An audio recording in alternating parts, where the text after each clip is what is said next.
President Trump and Speaker Paul Ryan have finally put the Obamacare repeal out of its misery.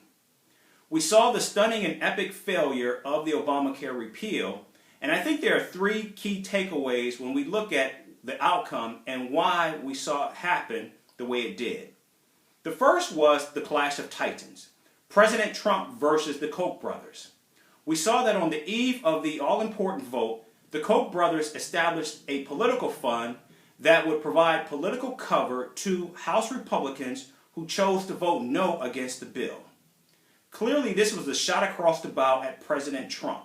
And for many who think that the GOP civil war is over or that it was a myth, well, I think this is clear indication that the fight is still on.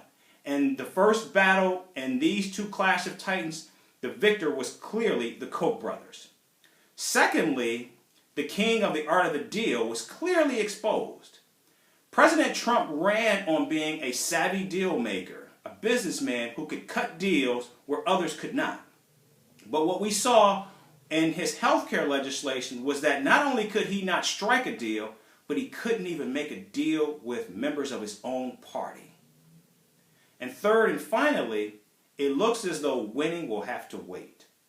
Again, President Trump ran on being a winner, that he was going to bring winning back to America, and that he was going to win so much that Americans would get tired of actually winning. Well, more than 60 days into his White House, we still have yet to see a major victory by this president. He's failed on his travel ban, and his first signature piece of legislation went up in flames. So Americans are still waiting and wondering, what does winning look like in a Trump administration? We do know that Republicans have been trying to repeal Obamacare for 8 years. In fact, House Republicans have voted more than 50 times to repeal the legislation. But when they first get control of all levers of government, they're unable to do what they've been trying to do for 8 years. This is, I think, a very stunning and colossal defeat for President Trump.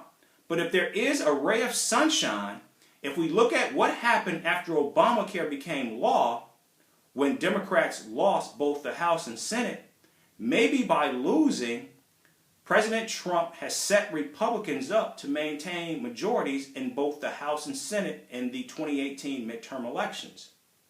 Of course, what does it matter if you maintain majorities but yet can't find consensus within your own party to govern?